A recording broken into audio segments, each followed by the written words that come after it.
the rules of Smite Club. You tell everyone about Smite Club. Spreading justice requires a good VR campaign. You tell everyone about Smite Club. Evil should see us coming and tremble. If someone yields or is sufficiently smitten, the fight is over. We are not barbarians unless they're undead. Then you keep smiting. No half measures. One smite at a time.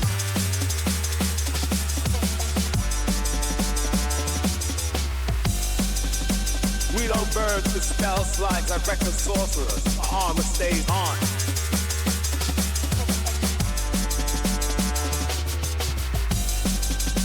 We fight with dignity, not oil saucers.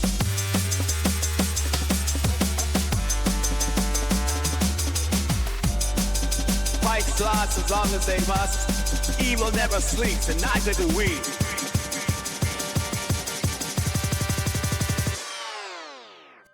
Citizens of Steel and Sinners of Shadow, listen well. Smite Club rises again, and at the head of this crusade strides Alric the Third, unwavering paladin of St. Cuthbert. His mace rings with verdicts, his shield reflects only order, and his creed is carved in iron: comply or be smitten. New trials, darker foes, stricter rules, yet the mission remains pure. One smite at a time, armor on, no half measures. Spread the word, brace for judgment, and remember, when Alric walks in, chaos walks out. Welcome to Smite Club Season 2. Let the righteous bout begin. You awake at the foot of the Dragonspine Mountains. You quickly break camp and stow your gear, your mind already on the quest before you. You eat a breakfast of hard cheese and some nuts and the berries you foraged the day before. You remember your adventures in Zhentil Keep. Eventful as they were, those adventures saw your encounter an elusive group of elder warriors named the Knights of Mithranor. From them you received a quest. You leave your campsite and walk out to the path you saw the night before, a twisting walkway which leads right into the heart of the Dragonspine Mountains. Foothills rise before you, and beyond that, mountains. Many, many miles worth of mountains. The largest of these peaks appear to be nearly 60 miles away, and from here you can see the sun hitting their tops. Black shadows thrown across huge valleys that sweep down from the summits like long strokes of a potter's knife. Your mission is clear. You have been tasked with locating the entrance to secret tunnels used by the Zhentarim faction. You remember the words of Juan Falconhand spoken to you the day before yesterday. We need you to find an entrance to these tunnels, wherever they lie within the Dragonspines. We need you to follow these tunnels inside the citadel, and once there, kill the Zhentarim spies that have assassinated Galantor Halkelm and infiltrated the citadel. They may well be holding other men there hostage, or they may be hiding in plain sight. Yes, the tunnels, you think to yourself. The Zhentarim are slippery customers, so no doubt the entrance to these tunnels is well hidden. But then again, the Dragonspines are a lonely country, with few settled folk inhabiting them. Perhaps the Zhentarim feel they can do whatever they want within these hills, so they won't be so well hidden? There could even be more than one entrance. Pondering these thoughts, you shoulder your pack and begin trotting the path that ascends into the brown earthen foothills of the Dragonspine mountain range. The day is overcast and a little rain drizzling down the autumn earth. The path climbs steeply upward. Pine trees dot the hills here and there, and far ahead there is a small forest which lays over the hills like a green blanket. By mid-morning, you're in amongst the hills and the vales of the Dragonspines themselves, walking a path which follows the curve of the slopes. Dry brown hills give way to more mountainous country, covered with pine trees. At one point, I stopped to take provisions and an area that has been cleared of foliage by a landslide. Munching slowly on my rations, I gazed down the length of the long mountainside, ripped clean of foliage by a battering ram of natural debris. Split trees show bright orange wounds, fresh exposed timber, where their trunks have been mauled or completely shattered by rapidly tumbling boulders. At the bottom of this cleared section of the forest, many hundreds of meters below, lies a mass of wreckage, stripped tree trunks, earth, rocks, all thrown together. I finish my lunch and continue onwards, upwards, further into the Dragonspines. Hours later, I am traveling a lonely stretch of wooded track, when you hear the sound of horse hooves and voices coming from the track ahead. That's track lots in a time. Could have worded that better, guys. Somewhere around the next corner. Do I stand and face the approaching horseman? Do I move off the track and hide and go to 166? Well, let's decide, shall we? Should we stand and face the approaching horseman? I mean, I'm thinking I'm better at talking than I am at hiding. Well, it could be quite funny to try and hide. I mean, I'm going to try and talk to them. 572. Okay.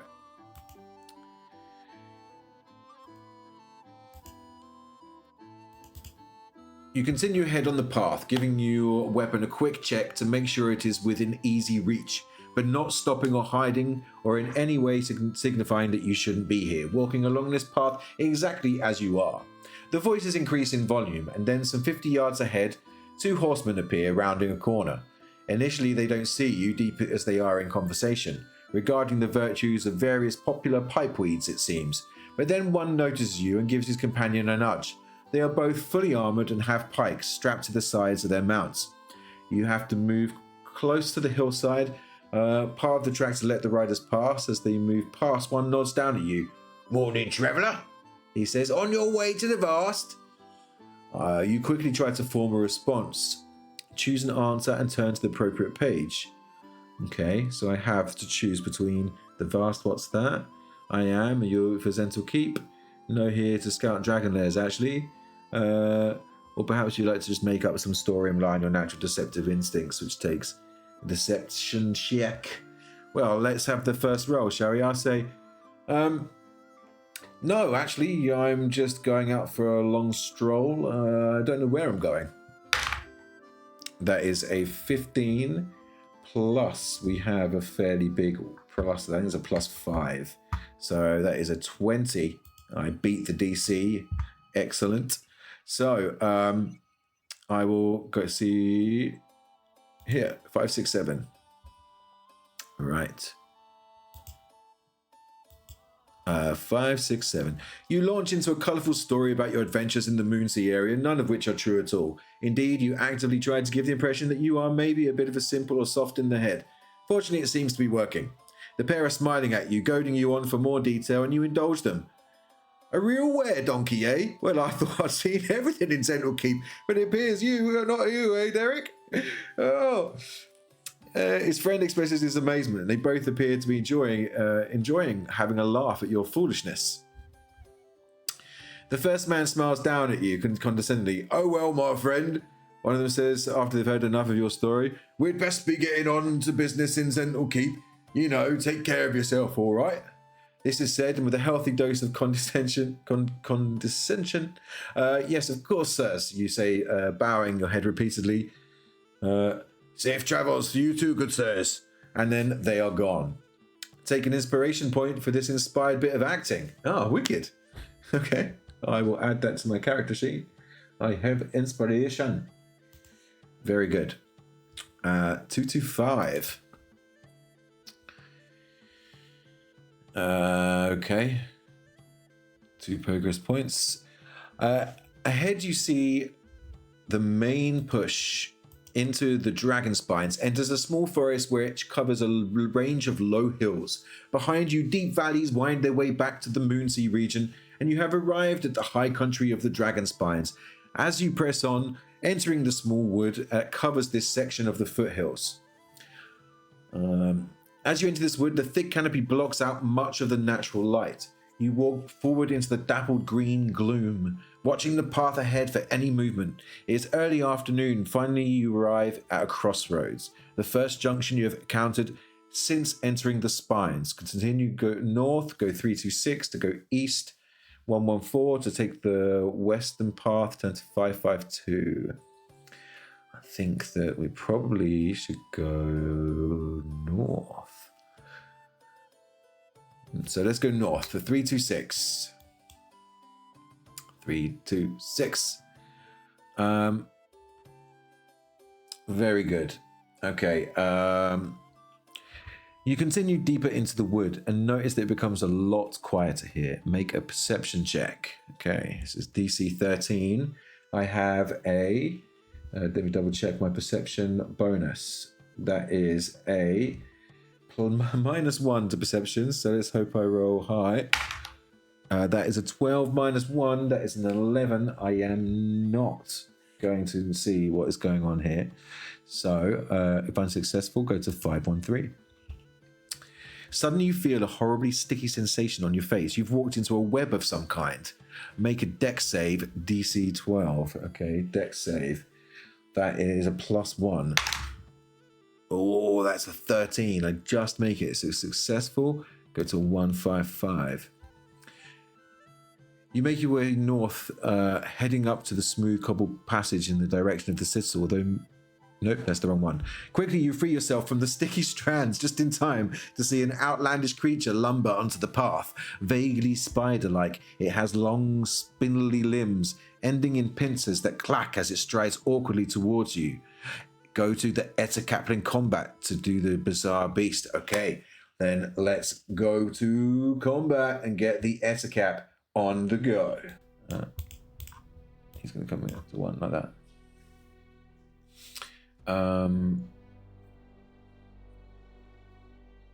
Is then my go.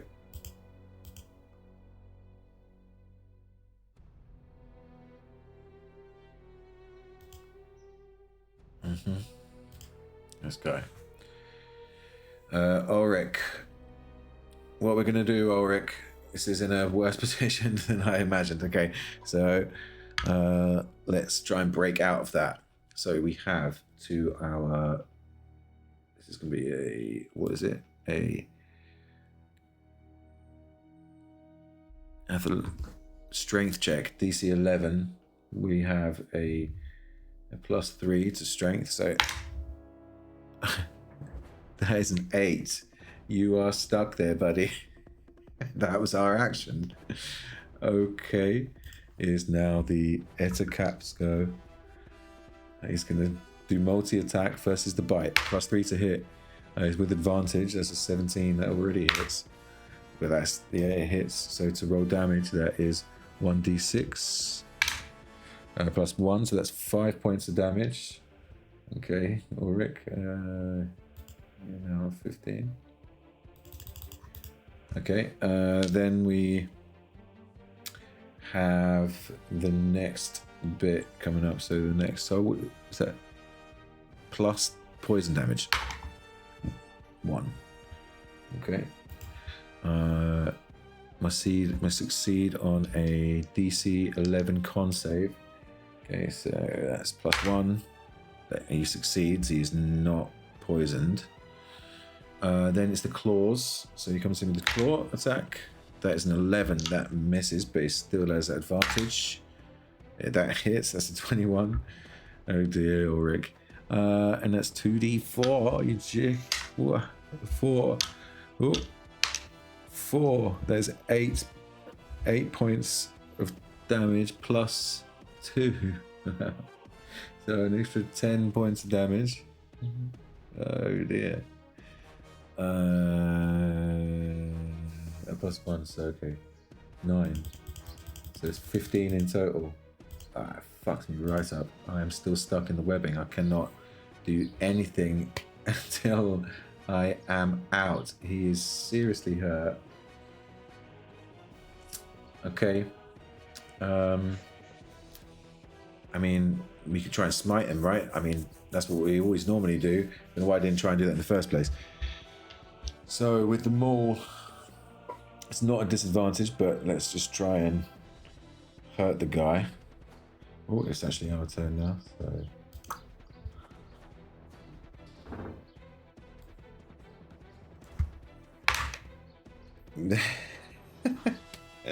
Alric, What are you doing? You're missing all the time. So that is. Let's double check that, but I'm pretty sure that's a miss. It's a +5, yeah, 12. His AC's a 13. He just misses. I think this could be the end of Alric the Third. Shit. Okay, so he's gets multi-attack again with advantage. First one misses. First one misses completely. Second one, it's 9. Wait, I chucked the dice way too far. He misses. Okay, there is hope yet. There's hope yet. Let me go and get that dice that I just pinged across the room. Yeah. Okay. So, with the Ettercap completely missing its strikes, as Alric is still stuck in the web. Alric's determined. He brings down his maul with determination. Not going to flee from this beast because he's stuck in a web. That is an 18 to hit, so it hits. So I'm going to throw everything into this. This will be a 2d6 plus 5. Sorry, plus 3. 2d6 plus 3. Okay, so that is 10 points of damage. Okay, so he's now on 14. I will throw Smite into that. Let's go Smitey.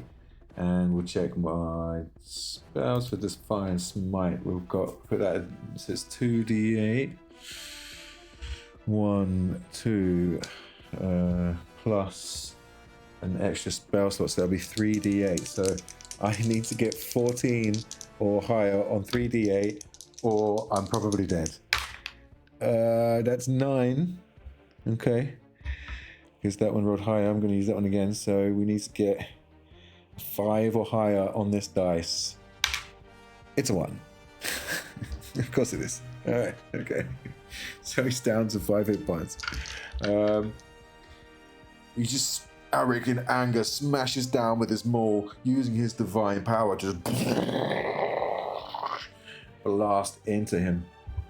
And on that, the Ettercap looks down and will attempt to attack once more. That is a natural 20. 4. So one hits with a natural 20. I believe I'm downed and out. I am dead. The Ettercap, after that brutal attack from Alric Stoneheart the Third, just looks up with absolute fear in his eyes after realizing he didn't do enough to take this creature down. Its first attack just straight down into his, biting straight through his armor. His pincers delving deep as his claws just raking deep into the flesh of Alric. His life gone. Further than his predecessors, yet still in the service of his god, unable to withstand the attack of the Ettercapling. In the bleeding edges of creation, a single seed of the first hunger awakens, born to replicate without mercy. Its first clone drips into being, each perfect eyeless echo. Shattered mirrors give rise to the hungering reflection. It devours your essence, reshaping flesh into something far worse. These ooze-born horrors are more than creatures, they are a living virus of form. Witness their birth. Survive their onslaught or be consumed into the endless tide. Join us if you dare. Blob Squad awaits.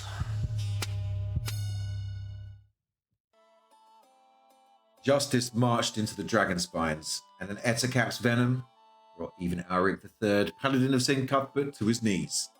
But law does not die with one night. Tonight, we light the brazier once more. We smite for Alric, We smite for order. We smite because the world will not right itself. Spread the word. Strap on the armor. No half measures. Smite Club Season 2, Episode 2. For the fallen. For the law. For Alric. Cold rain needles the scrub grass of the Dragonspine foothills. Drumming on polished plate as Alric Stoneheart the Fourth plants his mace in the muddy earth. 60 miles upslope, a wall of white glints through the storm. The deep snow passes where where he dreams of a version of himself being eaten by an ettercap. The wind carries the metallic tang of a distant lightning and the faint, unsettling click of cabin mouths that dot these hills like hungry eyes. Alric tilts his helm skyward, raindrops streaking across the starburst emblem of St. Cuthbert. 60 miles, he mutters, voice steady as granite. 60 miles to fulfill my mission for the Knights of Mithranor. No bardic fanfare, no gathered crowd, just thunder for drums, rain for chorus, and one paladin's oath echoing through the storm.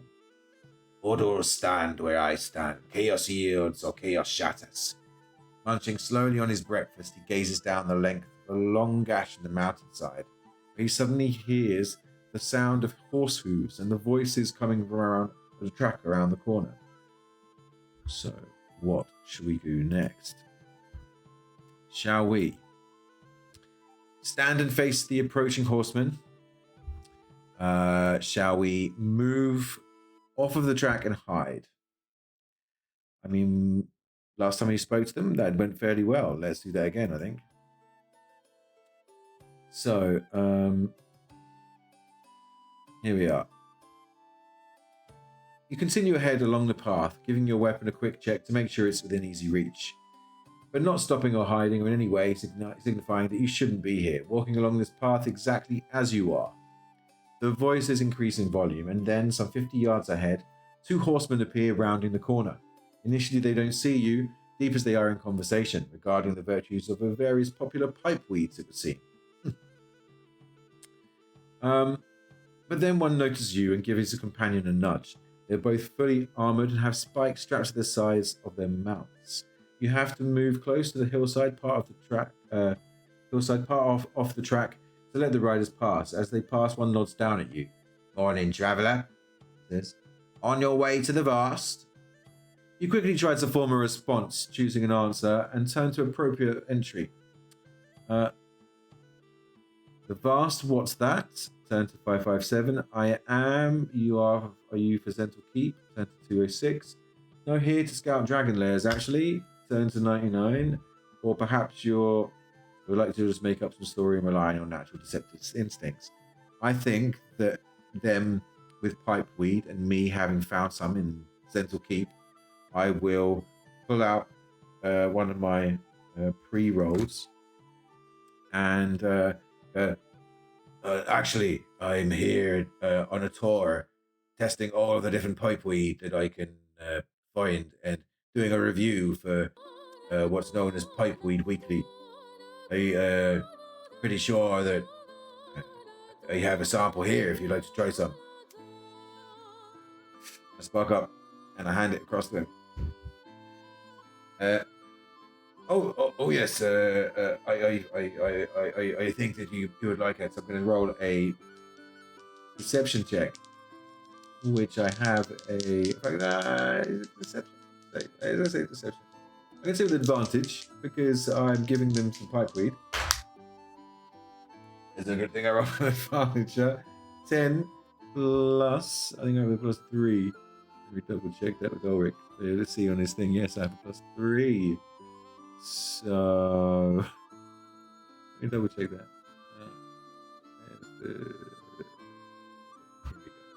Alric. Let's see. A persuasion, no deception. Is it plus 3? I was right. So it's a 13. I did not get high enough, which means that they did not believe me. Okay, 493. Interesting. You start to trying to fabricate a story about being a merchant from Mole Master looking for wool trades. No, I didn't. I I said I was. Well, it's not that far. I'm looking for sheep farmers. I'm looking for ganja farmers. But yes, okay. But these two aren't having a bar of it. That works on both levels. Are the sheep or not? Right, one of them says, "Great story, friend. Only problem is, you're a terrible liar. Now tell us what you're really doing here, or prepare to taste steel. We won't have the likes of you sniffing around in our backyard, will we, Lon?" "No, indeed," the one called Lon says, dismounting. "Well, out with it, friend. State your business here." You give them a strained grin. "Well, I could do that," you say calmly. Well, I could do that, even. But you wouldn't like it. Moving quickly, you prepare to an attack. And already? Alric, we have barely started. Is this... This is just not good. Well, I'll show you... Oh, maybe you can't actually see that. Yeah, the 2 and the rose before. But still, I will be back in a moment, I suppose, for combat. Right,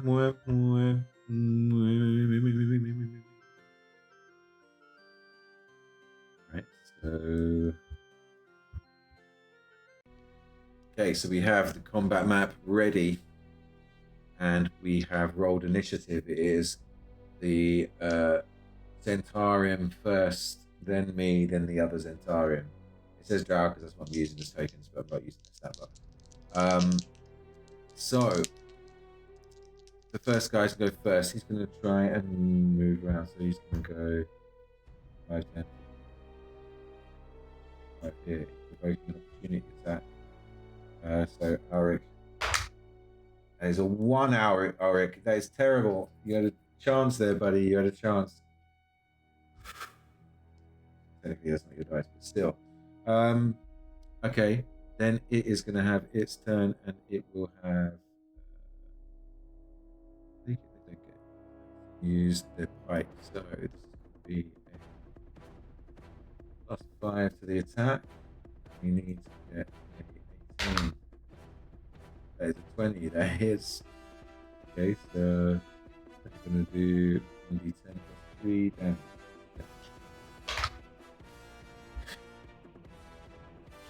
Okay, so Alric is on 7 points. Okay, that hurts.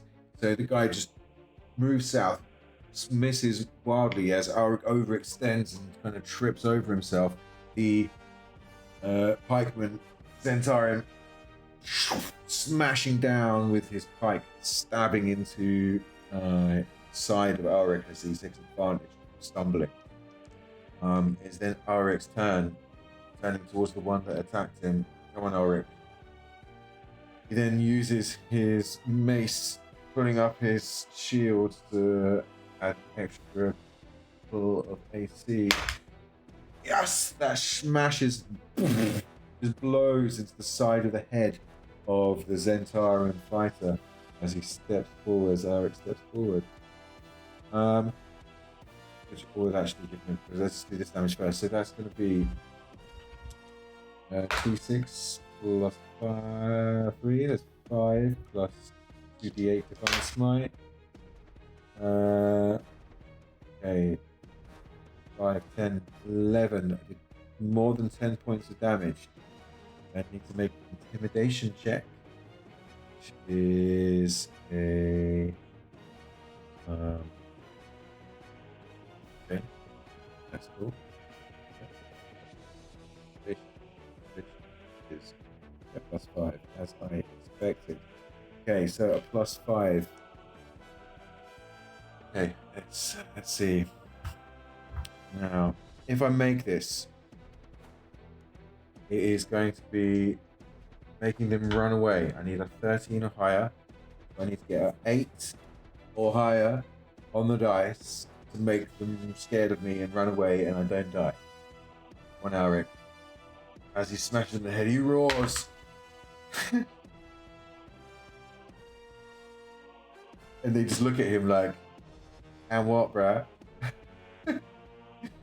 As the other one comes running in. Get me. Oh, he already has a swing. That would be a 19. That misses just shield. Let's ping it out behind me. Oof. Okay, now he actually has his turn after the opportunity attack. Can you see that, guys? I hope so. That is only a natural 20. This is the quickest one yet. Not even 10 minutes in. Alright, so that's going to be a total of 10 plus 3, so 13 plus 5, 18 points of damage. Alric the Fourth is dead. Alric, we salute you. Smiting does not seem to be enough. Perhaps we need a colleague to help us through this stretch of mountains. Alric the Fifth will perhaps have the nous to get help. It just seems to be it. Died twice. Well, Alric, we love you.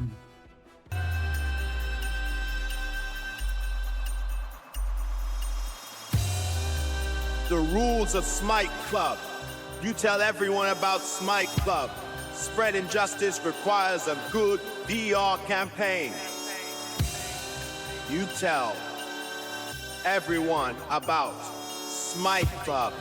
Evil should see us coming and tremble. If someone yields or is sufficiently smitten, the fight is over. We are not barbarians unless they're undead. Then you keep smiting. No half measures. One smite at a time.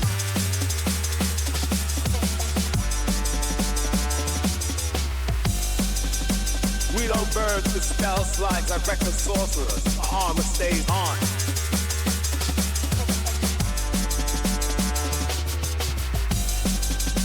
We fight with dignity, not oil sorcerers.